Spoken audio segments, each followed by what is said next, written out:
लोगों को जय यीशु। कुरिन्थियों के नाम संत पौलुस का दूसरा पत्र अध्याय 5 का वचन संख्या 14 और 15 में मसीह का प्रेम हमें प्रेरित करता रहता है।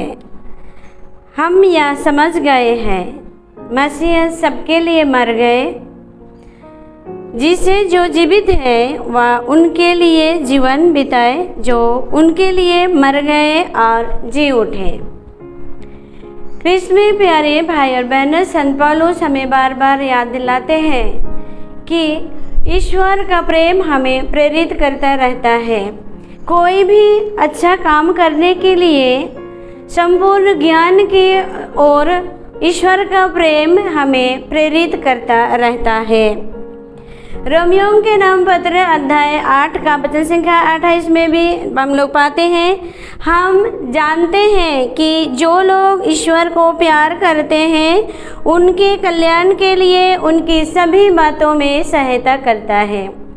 संत पौलुस पहले बताते हैं, कुरिन्थियों के नाम दूसरा पत्र अध्याय 5 का 14 और 15 में बताते हैं कि हम लोग समझ गए हैं, ईश्वर के प्रेम के बारे में हम लोग समझ गए हैं।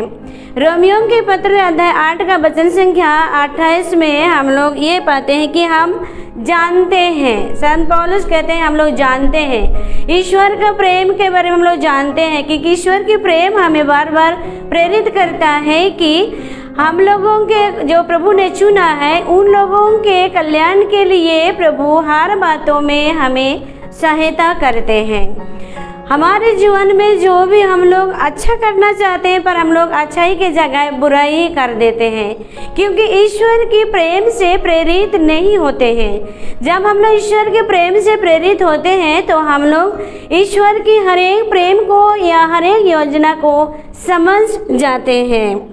संत पेतरुस की पहला पत्र अध्याय 1 का वचन संख्या 18 और 19 में कहता है कि आप लोगों को जो मुक्ति मिला है या उद्धार मिला है वो तुम्हारी सोने या चांदी के द्वारा नहीं, बल्कि निष्कलंक निर्दोष एक मेमने के अर्थात मसीह की मूल्यवान रक्त के द्वारा तुम लोगों को उद्धार हुआ है। इस बात के बारे में हम लोग समझ गए हैं। प्रभु का यहाँ पर पेतरुस कहते हैं कि आप लोग जानते हैं कि आप लोगों को सोने चांदी के द्वारा नहीं, बल्कि निष्कलंक निर्दोष मेमने अर्थात मसीह की मूल्यवान रक्त के द्वारा हमें उद्धार हुआ है। तो ख्रिस्त में प्यारे भाई और बहनों, हम लोगों को जो भी अच्छा काम करना है, अच्छाई की ओर चलना है, अच्छी सोच सोचना है, इस सबों के लिए ईश्वर का प्रेम हमें प्रेरित करते रहते हैं। संत यूहन्ना के पहला पत्र अध्याय 3 का वचन संख्या 1 में कहता है, हम लोग देखते हैं कि पिता ने हमें इतना प्यार किया है कि हम लोग ईश्वर का संतान कहलाते हैं और वास्तव में हम लोग वही हैं। हमारे ईश्वर के वचन हमें बार बार याद दिलाता है कि ईश्वर का प्रेम हमें प्रेरित करता रहता है कि हम लोग ईश्वर का संतान हैं।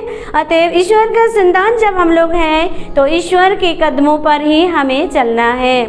तो ख्रिस्त में प्यारे भाई और बहनों, आइए ईश्वर के प्रेम के द्वारा प्रेरित होकर हम लोग जीवन बिताएं, जैसे कि लिखा है, यीशु सबके लिए मर गए और जो जीवित है उसके लिए ही जीवन बिताएं। स्तोत्र ग्रंथ अध्याय 34 का वचन संख्या 6 में कहता है, प्रभु की ओर दृष्टि लगाओ और फिर तुम कभी निराश नहीं होगे। तो हमारे जीवन में प्रभु की ओर दृष्टि लगाकर ही आगे बढ़ना है, ताकि हम लोग ईश्वर के प्रेम से प्रेरित होकर जीवन जिए और हम लोग ईश्वर के कदमों में चलते हुए, ईश्वर के प्रेम से प्रेरित होते हुए जो कुछ भी करें आगे बढ़ते जाए। तो आइए हम सब कोई आप लोगों के लिए हमारी डिवाइन लव रिट्रीट सेंटर की ओर से हम सब कोई प्रार्थना करते हैं कि आप लोग सब को ईश्वर के प्रेम से प्रेरित होकर प्रभु के लिए ही जीवन बिताएं। सबों को जय यीशु।